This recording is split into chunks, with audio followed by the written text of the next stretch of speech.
Yo, it's your boy AJ. I'm here with Rage. Oh my God, we just watched a banger. Suns, Nuggets. We're going to talk about it. Make sure you hit that like button, subscribe. You're now tuned in to Hoops World. Hoops World. James. Right here, the king is like, hey, guess what? I'm still the king. I hit the streets just to get a bag. I pack, he got toe tagged. I punched the nigga for shorty. I'm John Woo with the 40. You not gang nor the homie. Don't blow me, no, you don't know me. Gang shit, members only. You wasn't there, I was lonely. You wasn't there, I was lonely. Dog nice blicky on me. I was just stacking my commas up. Head down, trying to run it up. These niggas be steady, be clocking me. Like the D's, yeah, they watching me. That's why I gotta move dangerous. Yeah, bro. Honestly, this is top 5, man. This game was top 5. Like, this was one of the best games of the playoffs. It has to go down in one of the best games. If you watch this game, it was pure, insane hoops. Pure, insane hoops between Devin Booker. The shot making between Devin Booker, Jokic, and KD. It was just a sight to see, man. This was an incredible game. I didn't want it to end. I didn't, didn't want it to end. But we'll start in the first quarter, man. Suns shot 35% from the field in the first quarter. The Nuggets went up 28-19 with 3 minutes left in the first quarter. But then Devin Booker, that man, he's been on a playoff run, man. This Devin Booker's been insane. He was incredible in that first quarter. He had 13 points. He was 5 for 6 from the floor. I really liked how he was the primary ball handler tonight, and he took the role of being a point guard and playmaking. You know, hitting guys in the short roll, hitting guys in that dime area, in that high post area. He was just a great playmaker tonight. I think he ended up like 13 assists. But early on, Devin Booker put pressure in that first quarter, and then KD was spectacular too. KD hit he had 11. He hit that shot at the end of that first quarter, the buzzer beater. It was really nice, man. And so at the end of the third, it's funny because the Nuggets, they looked, both teams looked good in that first quarter, but again, the Nuggets were just kind of Jokic did look. I mean, what you think about the first quarter, bro? Well, I mean, honestly, like everything looked fine. Like the Nuggets end, like they were able to get they were killing at the 3. Yeah. But for the Suns, it was like Devin Booker just really like had to attack, and that was it. Like as long as Booker was attacking, everything was working out for them because it opened up a lot of opportunity. And Devin Booker's a force when he drives inside. Like he's able to get a midi, take it to the rim, or like pass it out. Yeah, and then the Suns. What's crazy is the Suns shot 28% from 3 in that first quarter, and the Denver Nuggets shot 57% from 3. But what's crazy is because the Suns ended up shooting really, really, really good in the second half. But Denver was up 30-26. Now the Suns went on a 19-11 run when Joker sat, so they took advantage of these Joker minutes when he was on the bench, and KD was cooking when he was on the bench. Now at halftime it was 63-61. The Suns were up. Phoenix was shooting 50%. Durant had 21. Booker had 19. DeAndre Ayton, we'll talk really quickly about DeAndre Ayton tonight. It's because the first possession of the game, everybody talked about it. He had those 3 offensive rebounds, and we're like, wait, is DeAndre Ayton here to stay? Like, is he ready? Is he ready tonight? And then he kind of like leveled off a little bit during the half, and then in the third and fourth quarter, I think he was decent. What did you feel about DA tonight? He was fine. He wasn't really like an offensive like force at all, but like he was fine on offense. Like it wasn't like one of those games where it was like, everyone's making videos talking about how bad his effort is. Like, yeah. And it wasn't that bad of a game from him in terms of like rebounding the ball. Like it wasn't a huge rebounding disparity like it has been all series. Yeah. But like his offense wasn't like he didn't really like his offense wasn't really there, but like he didn't really need to do anything because I love what he did on the Booker boards early on. Where like they had full control of the offense the whole game.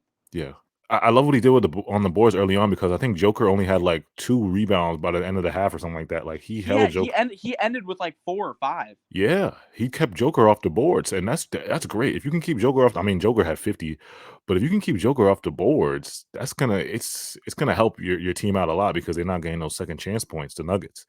Oh, before we get to after halftime, right? We got to talk about Joker owning Matt Ishbia right here. You got to talk about owning. He's like, get off! Whoa! And Matt Ishbia. Hey! Yeah. So when that happened, first I was thought in my head like, wait, did he just elbow Matt Ishbia? No, everybody was saying it's a flop and he flopped. I mean, he did kind of like embellish it a little bit, He but did Ishbia OD'd yeah, it a little bit with like yeah, his little dumb flail of his arms, yeah, but he definitely did fall because it was like, I mean, what is he like? What, 7 foot, two hundred and yeah. eighty He's 7 pounds? foot, Like 280 pounds, and Matt Ishbia is what, like 5'9", whatever. Like it's like he's the average human. yeah. If Matt if Joker pushed you, are you just gonna stand straight and not even move? Like And it's not like Ishbia was expecting it. yeah, yeah. I'll say he gave it a little oomph, but we'll see what the NBA does. Like I said this, I think I tweeted this out. If it was anybody else, Draymond Green, Boogie, who are those players? Markieff Moore, those type of players. If it was anybody else in the league, I think NBA would have take action to suspend. But since it's Joker, I think it's just a technical and whatever Joker got. Well, he got a technical. Yeah, Yeah, he got attacked. yeah, it's just a technical. I don't think the NBA is going to look at this, and they want Joker to play. They want the money, they want that money, so they're not going to take Joker out the series. But He that just was dropped 50. yeah, he just dropped 50. So, but that was funny, man. That's going to be talked about next in all the talk shows. But yeah, going to the second half, man, the third quarter. Now, this was where the shot making was unbelievable in the third quarter. It was just a show. It was Devin Booker hitting middies, Katie hitting turnaround jump shots, Joker hitting floaters, back and forth, back and forth. And then late in the third quarter, the Suns made an 11-4 run, sparked by, again, Devin Booker, insane shot making. He went insane in that last 2 minutes of the third quarter, I think. He hit like a shot over two people. It was like he hit a three, and then he came down and hit another back-to-back three with two people on him. I think they tried to double him, and he hit it over the double team. And that kind of sparked the run for the Suns to go into the fourth quarter with the lead. So it's 194 in the fourth, 10 minutes left. And this is where we got to talk about what the Suns have been needing the whole series: production from the bench. Now, we've been saying this since the first time we did a Suns pod, bro. TJ Warren, Terrence Ross, they've been getting DNP'd for, I guess, this whole playoffs. And now there's recent games where we're seeing TJ Warren, we're seeing Terrence Ross, and they were Shamit too. Terrence Ross and TJ Warren, talk about them, bro. Like, they gave great production, man. And the Suns need it. Because you told me yourself, bro, KD and Book, it can't just be them. It can't just be them being insane God mode. They need help. Yeah, like, and as long as like if like Terrence Ross is respected, right? Yeah. He went to the Suns, like originally he was projected to go to the Mavs. Yeah. It was told that he was expected to go to Dallas, and then he switched it to go to go to Phoenix. Yeah. Because he thought he'd get more of an opportunity, and that really wasn't the case. I mean, in his first game that he was a Sun, he actually looked good, Yeah. but then they stopped playing him, and then throughout the playoffs as well. Yeah. But now it's able to show like he's a good 3-and-D guy, and he's also able to create his own shot, something that Torrey Craig really isn't able to do, or anyone else for that matter that is a reserve at all besides like TJ Warren. But then we get into TJ Warren, we know he's a certified bucket. Yeah, he's still getting back from an injury, but he's proven to you that he can score when he needs to be. Yeah. He's just kind of there right now because, I mean, Devin Booker and Kevin Durant is on your team. So you're not really looking at TJ Warren, but like he's still a scoring option, better than a lot of other players that you have on your bench. Yeah. Like when he gets hot, he can be a quick microwave scorer off the bench. And I know people come at TJ's defense, but watching him on the Nets at certain times, in certain spurts, he could play good defense. He can't. It's gonna be like a 2-minute, 3-minute spurt. He can play good defense in that spurt, but anything longer than that, he's kind of washed on defense. But he can play a decent defense. Like he's still 6'8" and has long arms. Even with that, like realistically, TJ Warren isn't going to be put on someone that's going to be getting the ball a lot. Like it's Murray and it's Jokic. Yeah. TJ Warren can go up against like MPJ and he'll be okay. Like the most MPJ will really do is drive. Yeah. Now speaking about the bench, so TJ Warren had 5 points, 2 assists, 1 rebound. He was 3 for 4 from the foul line. And then Terrence Ross had 8 points, 2 rebounds. He was 3 for 7 from the field. He hit 2 threes. He was 2 for 6 from 3. And then Jock Landale gave you 8. 8 points and 5 rebounds, and then Landry Shamet give you 19. Now, Landry Shamet in this fourth quarter was unbelievable. He hit like 12 straight points in the fourth quarter. I think he had 5 threes tonight. Let me just double check. Yeah, I'm pretty sure he had 5 threes. They were just leaving him open. Everybody on Twitter was like, "What? So they're just gonna keep leaving Shamet open?" Because at that point, that's when you have to stop doubling Booker because he's just. I mean, Shamet's wide open, and it's like even though Shamet hasn't necessarily been playing good at all. Yeah. I mean, he's still like a shooter, and he still can shoot. Like you could just leave. He's an NBA shooter. You don't just leave those guys open. He was getting wide. Okay, he was 5 for 8 from 3. He was 6 for 9 from the field.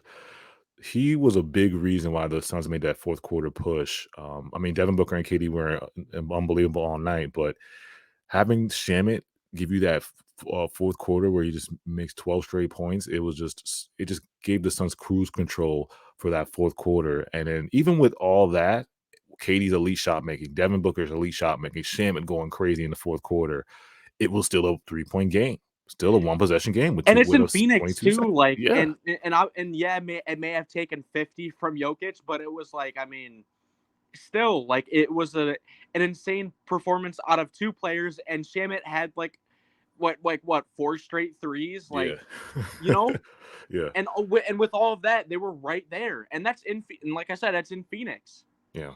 And that's a scary part about it. That's what I told you about. That's a scary part about this. It's like the Suns played so well and they shot so efficiently as a team. They shot. Let's see what they shot tonight. Is this like the first game their bench has provided anything? Yeah, 3%. They were 44% from 3 from the field. They were 56%. They out rebounded Nuggets 37-32. Turnovers, they had a lot of turnovers, 13. Fast break points, they had 20. They were great in transition.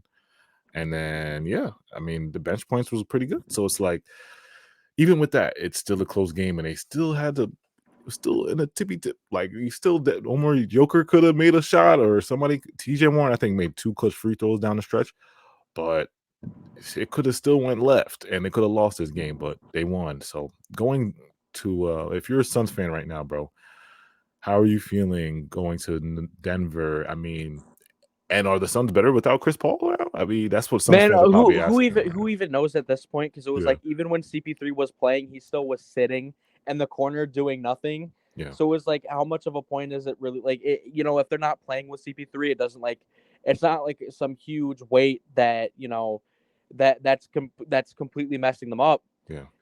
I mean, they won the 2 games they were without him, they won. Yeah. So it was like, who knows? Yeah. Like, but if you're a Suns fan, you got to be happy that you were able to get the 2 that you needed. Because I think if you lost 1 in Phoenix, it was over. Yeah. But you get 2 back. You go into Denver. You gotta hope you can continue get what you're getting from Booker and KD. But you gotta continue getting stuff from your bench. That's it. You're more worried about the bench, right? Like, Devin Booker has been great all playoffs. Like, you're not worried about him. Yeah. KD is fine. KD finally had his efficient game tonight. KD has gotten back into his rhythm. Yeah. But it really just comes down to the bench. Like, how confident are you? How confident are you as a fan? Where you're like, how confident are you that Shamet's going to have another game like this where he's getting wide open, and you're getting a bunch of this is like the most production they've gotten from their bench, and then it was like what, it was probably like 30 points. Yeah. Still, like, you gotta just hope you can continue to get bench effort. Yeah. 2 key things. I think Ayton has to play like he did tonight and keep Joker off the boards, be a beast on that boards, rebound, and then the bench production. That's what the Suns got to do. Repeat this performance again, but just do it on the road. That's basically that's gonna be a rough task though, because it's tough. No team has won on the road yet. Yeah. So, and then from the Nuggets perspective, bro, what do they have to do better this time? I don't feel that bad if I'm a Nuggets fan. Like I said, like you played well. You could have won this game. You got 50 from Joker, but I guess from the team standpoint, you didn't really get enough from your production from the Jeff Greens, the Bruce Browns, the Aaron Gordons. You didn't really get that punch from them yet. I mean, Jamal Murray was great though. I don't think you're really like worried at all, because it was like it took like, I mean, it was a like perfect performance from the Suns all around in Phoenix for them to like barely edge it out. Yeah. Like, And and that was it. It was like, obviously, like, you know, if you're a Suns fan, you're sitting high, but if you're a Nuggets fan, there's nothing to hold your head down about. Like, yeah, I mean, you've been keeping it close, like, for both games, like both games, and both games in Phoenix were close. yeah. The games in Denver weren't close. Well, the Yeah. second game was kind of close, but still, like, Yeah. it was still a double-digit win. And in the first game, it wasn't close at all. We remember that. yeah, But and the two games in Phoenix were close. Both of them were very close. And remember, Devin Booker had 47 in game 3. Katie had 39. And then in this game, Booker had another crazy performance. Katie went off, and Shamit went off. Yeah. How does Shamit go off? Yeah. And from the Nuggets perspective, like, I think they're sitting pretty good. I think you feel good from that perspective. And you're going back home. Like, you just gotta take a W in Denver, and you're chilling. Yeah. And you're chilling, and you have a very big opportunity of doing that. Like, yeah. Last thing I'm gonna end on this: Devin Booker in the playoffs. Just look at these numbers, insane numbers from Devin Booker this whole playoffs. Man, he is unbelievable. Probably one of the best playoff runs. If he keeps playing like this, he'll go down in history. One of the best playoff runs. Like, this is insane what he's putting out there. But make sure you guys hit that like button, subscribe, follow us on Instagram and TikTok at HoopsWorld0. Appreciate you guys, man. This was a banger. So this was a longer video that we usually do, but this was a banger, well deserved. One of the best games we've watched, man. Appreciate you guys. Hit that like button for us.